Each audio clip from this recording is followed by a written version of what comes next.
Hello and welcome to another episode of Biblecast. I know I haven't done these in a while, but here I am recording another podcast.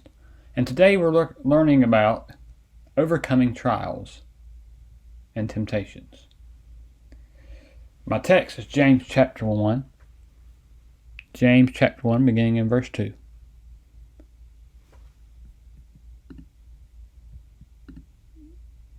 Consider it all joy, my brethren, when you encounter various trials, knowing that the testing of your faith produces patience. How do we have joy in our trials? Because knowing that the testing of our faith produces patience. That is the reason. We all have trials that we must go through. They are very difficult to deal with. The church is supposed to be burden bearers, Galatians 6:2. But we all have burdens to bear. We have to bear our own responsibilities of our burdens. That is a must. But how do we overcome these trials and temptations? Well, first of all, consider it all joy. Because this testing of your faith, this trial you're going through, it's going to produce endurance.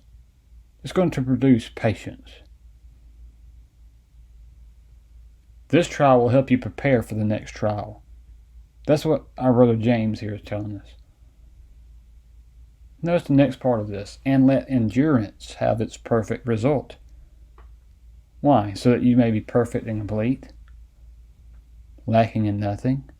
It equips us to run these trials, to run the race that is set before us. But notice this admonition in verse 5. But if any of you lacks wisdom, how do I get through this trial? Let him ask of God, who gives to all generously and without reproach, and it will be given to him. But here's the qualifier. We want to ask God for wisdom. God is the source of all wisdom. How do we get through this trial and temptation? Seeking the source, that is God. We must seek God as the source of this trial and this temptation.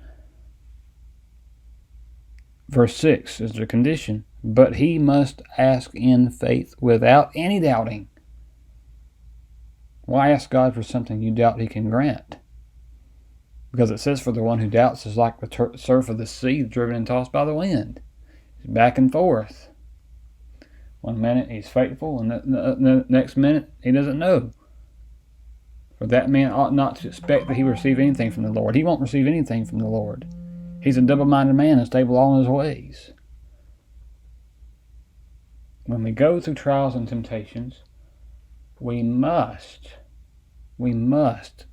look to the source of wisdom, that is God. And we must do so asking in faith without any doubting.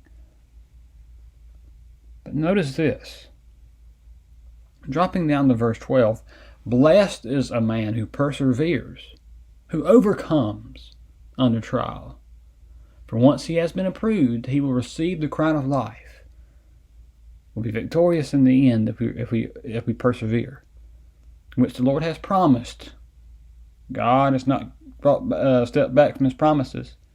He's always been true to those who love him. Let no one say when he is tempted, I am being tempted by God. For God cannot be tempted by evil, and he himself does not tempt anyone. God is not the source of our temptations. The source of our temptation is Satan, 1 Peter 5:8. He's the roaring lion that's seeking to devour us. But here's how we are tempted. But each one is tempted when he is carried away and enticed by his own lust. That desire, that bait that traps us. Then when lust has conceived, whenever I give in to that desire, that lust, that enticing, it gives birth to sin. It causes me to sin. I sin. I choose to do that. And when sin is accomplished, it brings forth death. Whenever I live my life without repenting of my sins, I don't have an eternal home in heaven. Because it brings forth spiritual death. Don't sin when we're going through trials. These times may be hard. But don't ever give up. Persevere, overcome, and you will be victorious. I hope this lesson that is short, but it's a powerful one. Have a great day, afternoon, evening, night, whatever time you may be listening to this.